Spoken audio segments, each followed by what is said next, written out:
We Go College Football Payoff podcast. It is the final episode of the year, national championship episode. What episode number? Episode 74. 74. I'm Dan. That's Fuji. And once again, we come to the end of the season. Oh, man. Crazy season. It's been a good year. It's been a tough year, but a good one. Now that there's one game left and you can't blow your bankroll, things are good. Well, I'll still find a way to blow it all, though. Yeah, I mean, a lot to unpack. There were some big games. There were some blowouts. Biggest one being the notable Florida State, where Florida State thought they were supposed to be in the college football playoff, and they were not, and Georgia made them realize why they were not, even though they were playing with backups, and there was 35 players not playing in that game. Yeah, I mean, they lost most of their offensive and defense production for most of the year before the game. But I mean, that was a shell of what that team was all year, and Georgia showed no mercy. Did they ever? My God, that was tough to watch at times. And then the two playoff games just finished up a couple days ago. Both games are great. I mean, Michigan-Bama, I don't know what Saban was doing at the end of that game. Man, those overtime second and third and goal calls just blew my mind how bad they were. I get the fourth goal call was supposed to be swing left, and the center screwed it up. Obviously, he hit the transfer portal today. Oh, he was having a rough game. Should have hit the portal before he even left the field. Yeah, he should have portaled on out of the Pasadena. That was tough to watch. Yeah, man, just tough ending to the season for them, because I don't know, man. Michigan did a really good job of containing Jalen Milroe for the first half. Yeah, I think when he got his footing down in the second half, you saw who he was. Alabama dominated the third quarter, but Michigan won the fourth. Harbaugh took that extra timeout to take the knee on the field. Some weird victory formation mental thing, but it worked. Yeah, that was so weird. And then that flew right into Texas-Washington, which, geez, man. I got some thoughts about Washington for this episode today, but again, that game looked like it was going to get out of hand, and then Texas somehow almost came back and won at the end. Yeah, which if they would have won at the end, that would have been worse than the Mario Cristobal debacle. Dude, they could have ran the clock out if the running back doesn't get hurt, or if two linemen pick him up and get him off the field. And then the kick-catch interference or whatever it was on the punt. Dude, what are you doing? You're playing Texas. Quinn Ewers can slang that thing. They don't need 40 seconds to go down the field. And, man, even the last final few play calls there for Texas, probably those last three plays, I know Adonai Mitchell has had a really good college football playoff run throughout his career, and even a great play earlier in that game to get them back in it. But man, they were just trying to force it to him from too far away. If they would have got one more play and 8 more yards of production on that drive, and I think they would have had an exponentially better chance of scoring that touchdown at the end. Quinn Ewers is coming back next year. Yep. Texas is going to lose a lot on the defense, though. So I don't, I thought Texas was back. Was happy to see them make the playoff after everything they've been through. Over the last 2 decades, but man, there's just still some missing pieces, and we have the 2 undefeated teams that deserve to be there in the playoff, and I don't think we can ask for much more. No, it's going to be a fantastic game. One other thing, I've thought this all year, but I mean, I guess I just have to say it. Adunze is crazy. I heard Tom Fornelli from the Cover 3 podcast say that he thinks he's the best wide receiver in the country. He's better than Marvin Harrison Jr. And he said that if Rome Odunze had Marvin Harrison Jr.'s name, he would be the number 1 wide receiver in the country. I kind of believe it. I think he's going to have a crazy NFL career too. Well, I mean, you heard more about that guy each and every week. Marvin Harrison really didn't have. I mean, he had some games where he was bottled up, and you didn't really hear anything from him. So yeah, I mean, tough break for Ohio State. I'm not going to talk about that game at all because that was a shit show.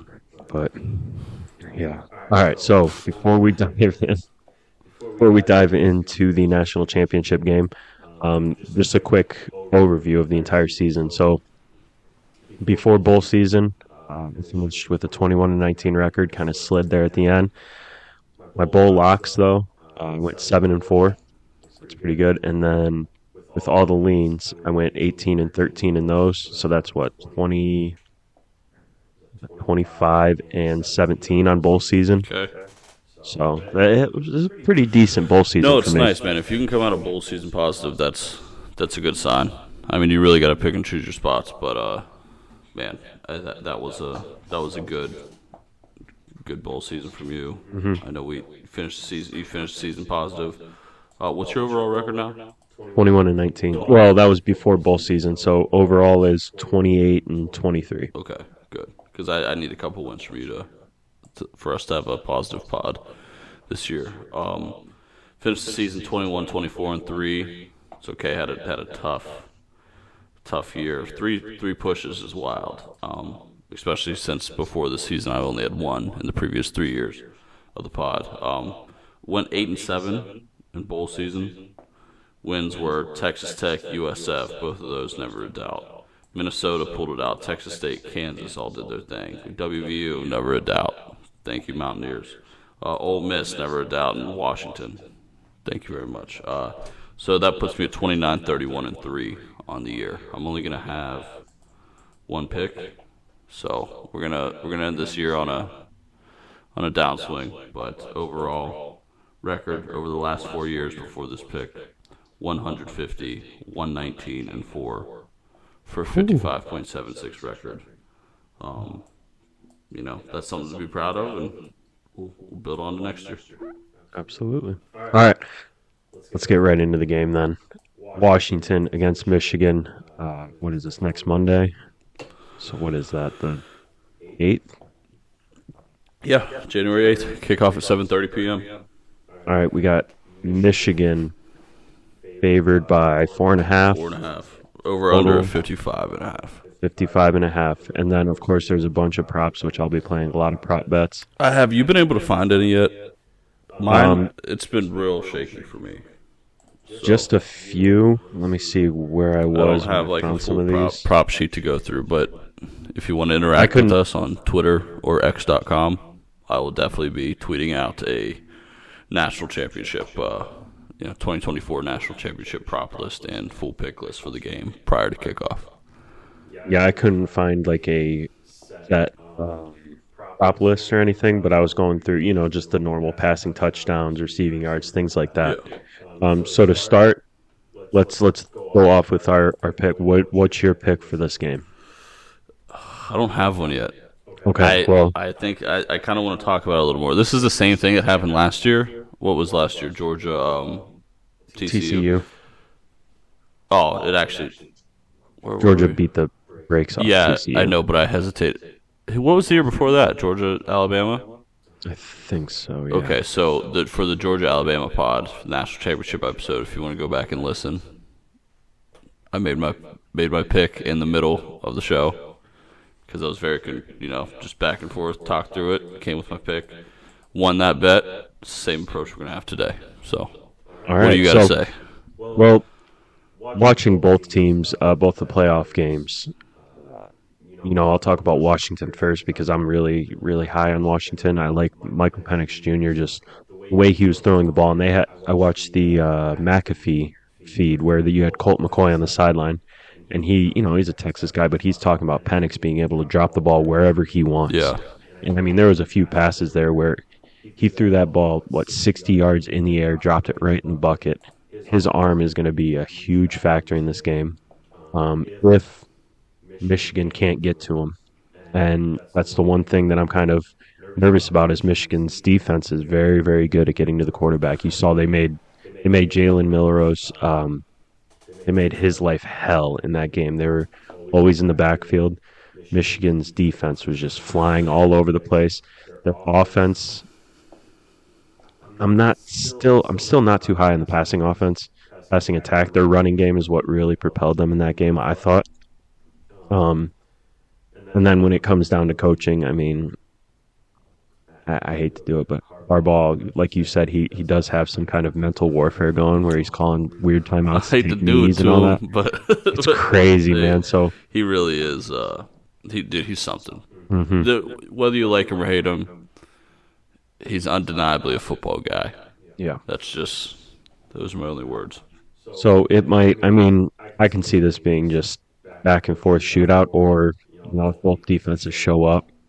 I don't think that they're going to be able to contain Penix as much as they were with Milrow. Then again, I don't think Washington's going to be able to stop Corum in the run game or J.J. McCarthy. So I think this is going to be a high-scoring game. I was going with the over in this, over 55.5. And then to pick just because I can't do it, my lock is the over, but I'm taking Washington to win. I think Penix is the key in this game, and I think he's a better quarterback than J.J. McCarthy is. And he has dual threat capabilities where he can get out of the pocket, run, make stuff happen. And there's something about it with left-handed quarterbacks. You can kind of flip your offense certain ways if a team's playing against a righty. That's for sure. So you can roll certain ways and kind of do different things, go to weak sides, strong sides, things like that. I'll write that down on my notes. Has Michigan faced a lefty quarterback in the last few years? I mean, are there even lefty quarterbacks in the Big 12 or Big 10? Viloa's brothers, right hand. Well, they That's would have the only faced one I would have thought of. they would have faced Penix when he was at Indiana. I wonder if they played him when they were at That Indiana. was in I mean, that was what, 2 years ago? 2019. They might not have played each other then.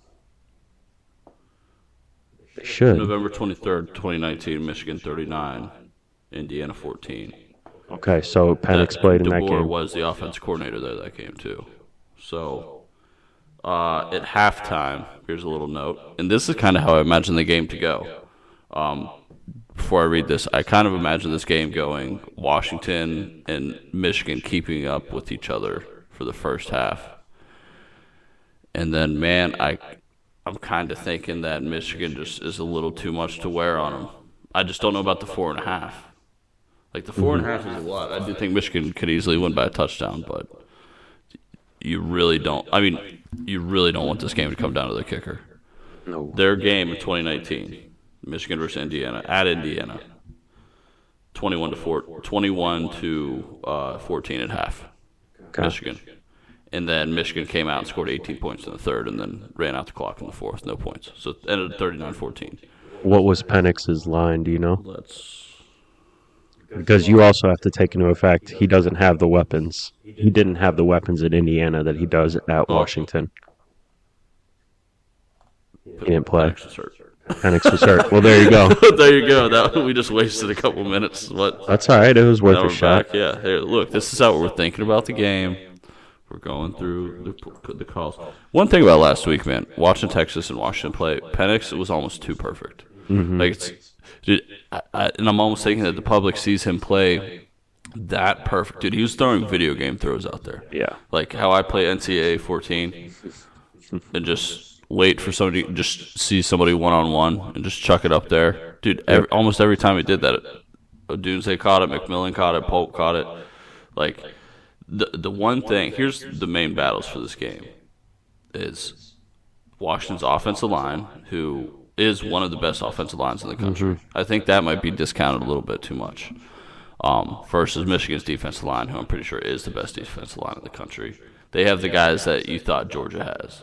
Or the public thinks Georgia has, or the public thinks Alabama has, evidently. Man, Michigan played Alabama's run game tough. I mean, Well, they got to the quarterback, too. right. Here's the other thing. If Washington's line can protect them, can protect Penix long enough to be able to put together drives, put together shot plays, I don't think Michigan's DBs can cover all three of, like, the legitimate major threats. No. Like McMillan, I know he only has 526 yards receiving on the season, but he was hurt for half of it. You get a month off, you see him come make an immediate impact. Odunze over 1,500 yards. Polk over 1,100. Is Michigan going to be able to cover all three guys? I think the answer is no.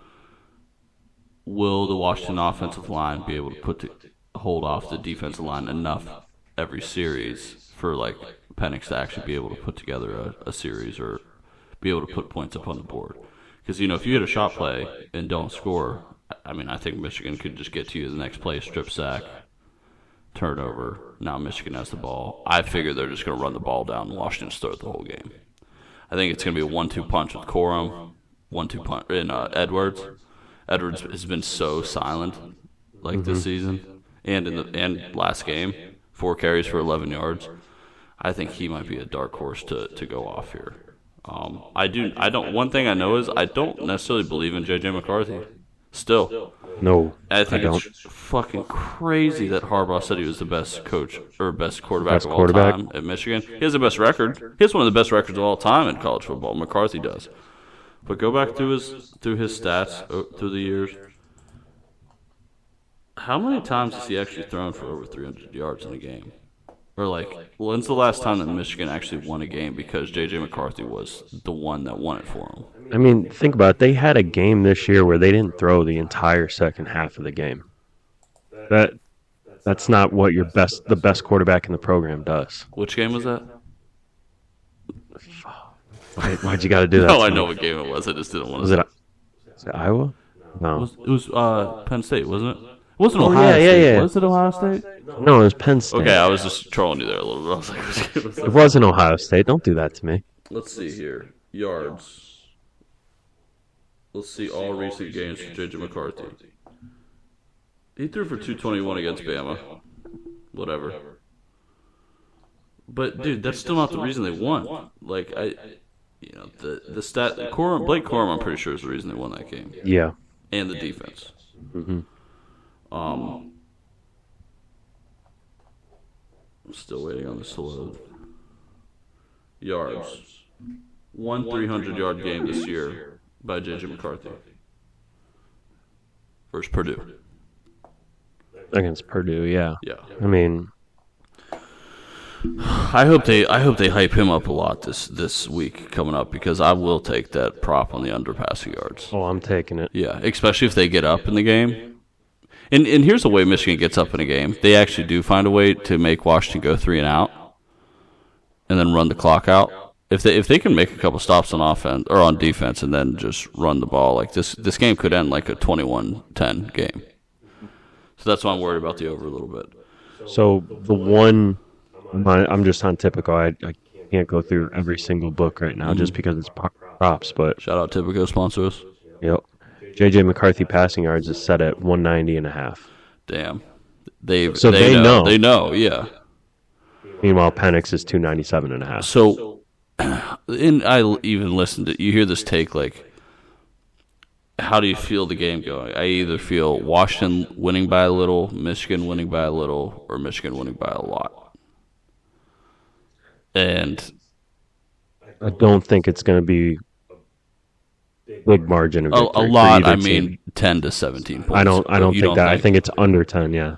Well, if you think it's that, then I think Washington spread is the move.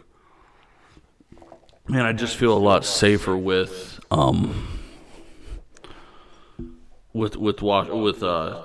Michigan's team all around. But one thing I do know, man, and it shined so bright in this last game against Alabama, this has been the story of Jim Harbaugh's tenure. Go back through all the big games that he's lost. There have been special teams issues in every single game. Even back all the way, do you remember that Michigan State game? Yeah. 5 or 6 years ago? Replays in my head. I love it. Yeah. Dude, Jim Harbaugh just doesn't his whole tenure he hasn't been able to get it through his head to just have a top 10 special teams unit. I don't know if he just doesn't give a shit, doesn't think it's good or not, or doesn't think it's worth the time, practice time. But man, that almost cost you the game against Alabama. The roughing the punter that wasn't called? Roughing the punter wasn't called. 2 muffed punts. Yep. Yep. and they're lucky, man. If that was recovered by Alabama on the goal line Oh at my the end of God. the game, there it would Crazy have just was been that another Jim Harbaugh blows it again. Jesus. Man, you know what? We're going Washington plus 4.5. There we Washington go. plus 4.5. That's the pick. I've doubted Washington all year. I've picked them in the playoff. I feel like I'm on their side. But man, I'm not trying to be mesmerized by how amazing Penix played last week. I'm trying to discount that out of my head. I know Odunze, Polk, and McMillan, all at wide receiver, all average. The lowest out of any of them average per catch is 13 and a half yards a catch is what McMillan averages, and he's the lowest. Odunze's is 17.9, Polk is 17.3. Please, and they hit shot plays. So, like, it's not like, maybe I'm overthinking it. I don't need them to put a full drive together. I need them to put a couple, 2 third-down conversions and a shot play, and that could be your points. And then a couple special teams, kerfuffles, or whatever you'd say, on Michigan. Plus, dude, Michigan can control this game if they get up with the running game. But if they get down, do you trust J.J. McCarthy to pass his way back into this game? My answer is no. No. So, good discussion. There we go. Who's the MVP? Penix, probably. Penix. Penix, but it should be Odunze. That's going to be my take, is that the MVP will go to Penix, but Odunze should be the... Odunze gets it if he has, like, 2 big touchdowns. Like, if he has 2 long, yeah, but gotta have but 2 there long can't be other touchdowns. dudes that have long touchdowns. That's what I'm saying. Yeah. Like, he's got to have like a 60 and a 70-yard touchdown, Yep. and like 5 catches and eclipse like 200 He's got to have yards. like a Randy Moss or should I say George Pickens Or Amari stat Cooper. line. Oh yeah, I forgot Amari Cooper. Shout out Joe Flacco, he's elite. Yeah, I mean, so that kind of ties in a little bit to my prop with Penix and McCarthy with passing yards. So I think they both go over 1.5 touchdowns. I think that's given. McCarthy, I'm going to stay away with because I really don't know if they get behind. They're going to have to lean on him. I think he could crumble, but then again, he could hit a little screen pass to Former Edwards and just take off. But I think it's a lock that Michael Penix is going to throw for over 300 yards in this game. I just think that the way he was airing it out against Texas, especially if I think that it's going to be a high-scoring game, Yeah. they got to lean on his passing attack. So I think over, 290-something? I think it was. Let me get back to it. Man, that's 297 and a half. I mean, I'm going with it because he's got some momentum going his way, too. He's a dog. Who is the best quarterback that they face this year? Michigan. McCord? Kyle McCord. Might be Tualia. One of those two. So, Because you can't say that it was Milroe. Milroe was non-existent. so they Guy finally was benched. played. It took them till game 11, November 18th, to finally play a good quarterback. East Carolina. Here's their schedule: ECU, UNLV, Bowling Green. UNLV does have a good quarterback. He just Yeah, hit the but it's portal, not a- And guess what he threw for? 200-something yards. Actually, Less I than was 200. wrong.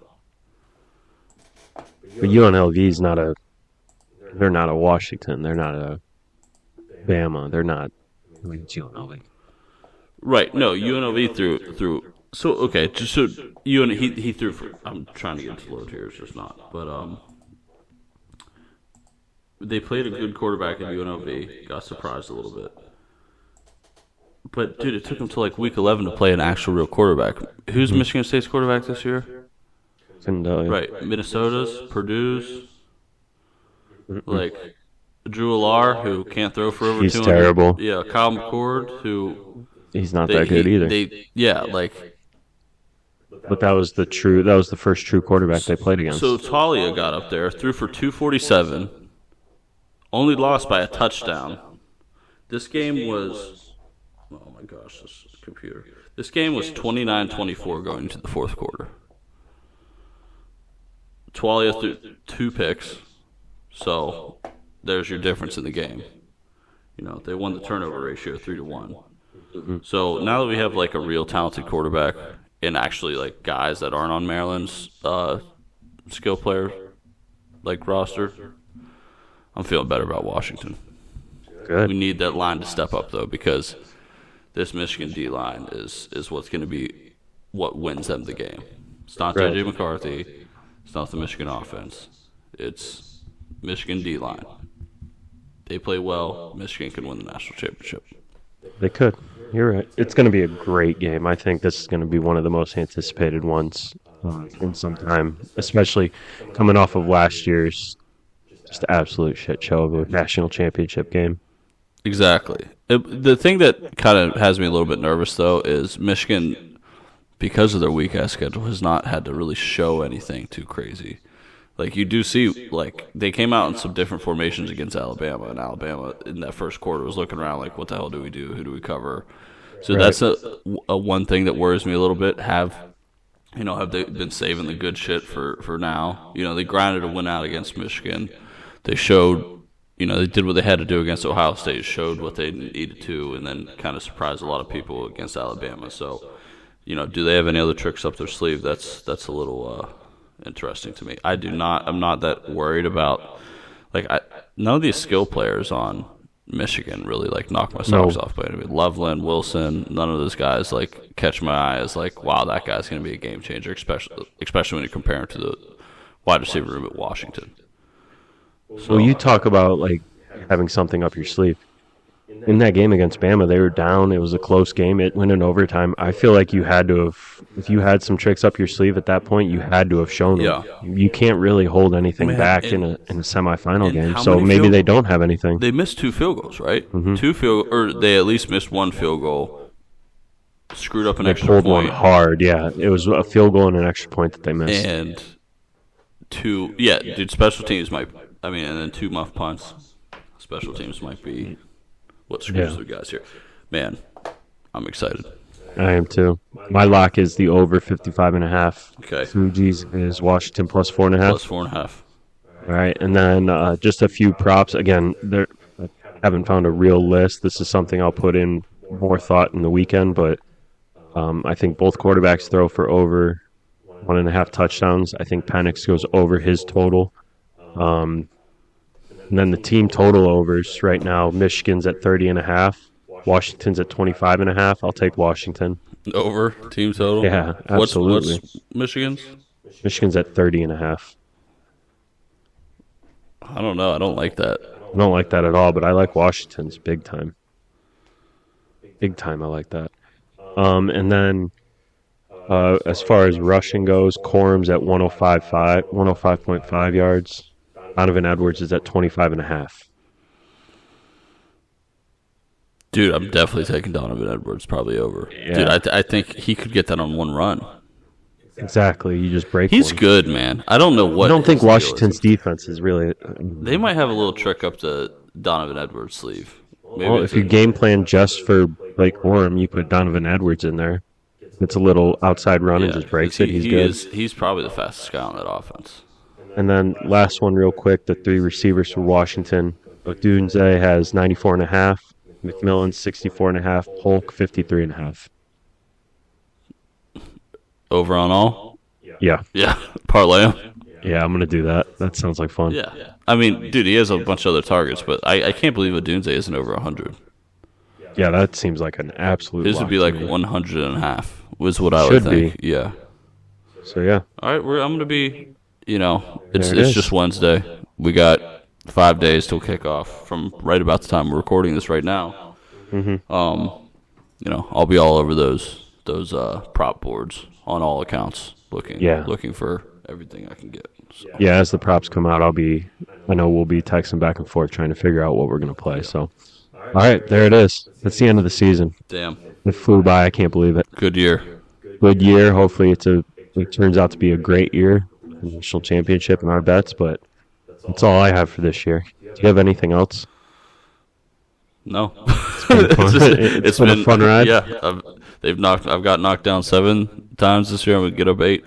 There we go. All right, one last time this season. Go ahead and give them the socials. Follow Dan at dposk13 on the Twitter. Follow me at FujiBets on the Twitter, and most of all, follow the pod at CFP_pod.